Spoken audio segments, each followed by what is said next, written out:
It's sub up of the week time. It's Adam C. You know who he is. It's the dude that kind of does. Here's my. I'll let Adam C do Adam C. You ready? Come on.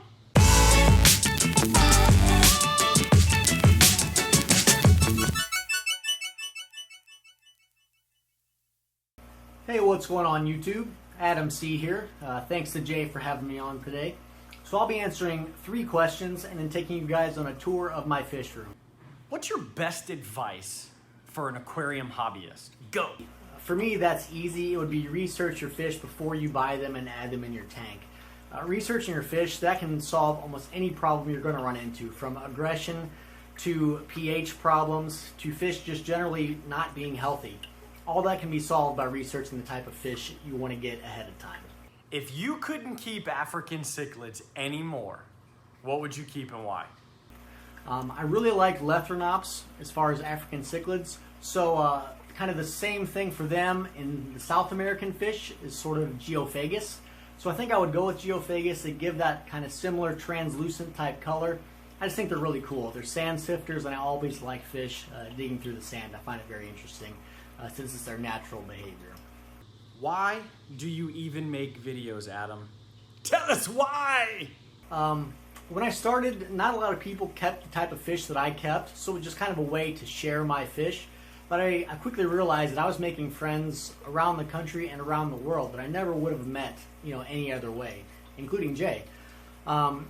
These are people that I talk with not just on YouTube any longer, but I talk to them on Messenger, via email. It's kind of a whole network of people that I now talk with and have gotten to know a little bit that I wouldn't have ever met any other way. So that's the reason I continue to make YouTube videos. Now on with the tour!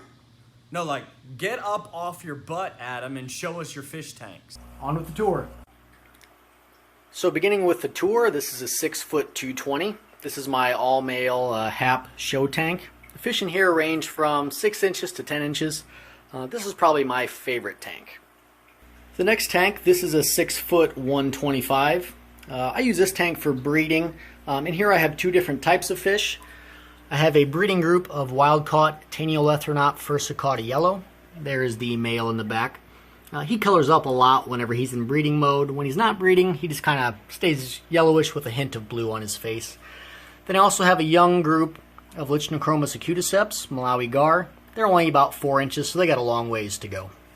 Now I'm in my garage fish room where I have the bulk of my tanks. This is a 6-foot 125. I have Buccochromis heterotania, Tyrannochromis macrostoma, and Mylochromis spilostachys. There's a male Buccochromis starting to show some of his colors. Here's the Mylochromis spilostachys over here. There's the breeder male. He's about 7 inches. And then there's one of the Tyrannochromis macrostoma. There's 4 in here total, but 2 of them always hide behind the background until I'm feeding. So the background is also from Universal Rocks. This is a 75 I mainly use for growing fish out. I have Buccochromis rhodesi yellow.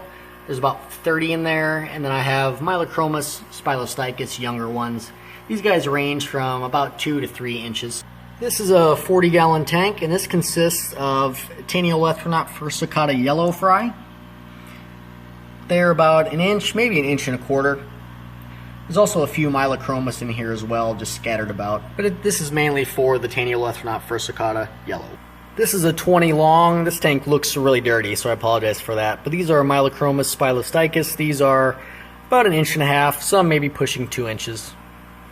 You can tell these Mylochromis produce all the time. This is a 40-gallon with some Buccochromis rhodesi and Mylochromis. These are ones I'm holding back for myself to hopefully breed in the future.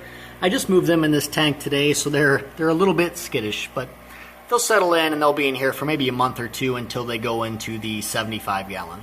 And this is the last tank that I'll be showing you guys today. This is a 10-gallon with Mylochromis that I just took out of the egg tumbler today. So these guys are really, really tiny.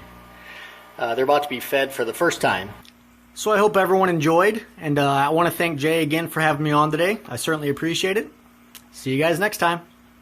Getting ready to leave for Hawaii in the morning, finishing a video. Thanks for watching, subbing, liking, doing all that crazy stuff. I appreciate it.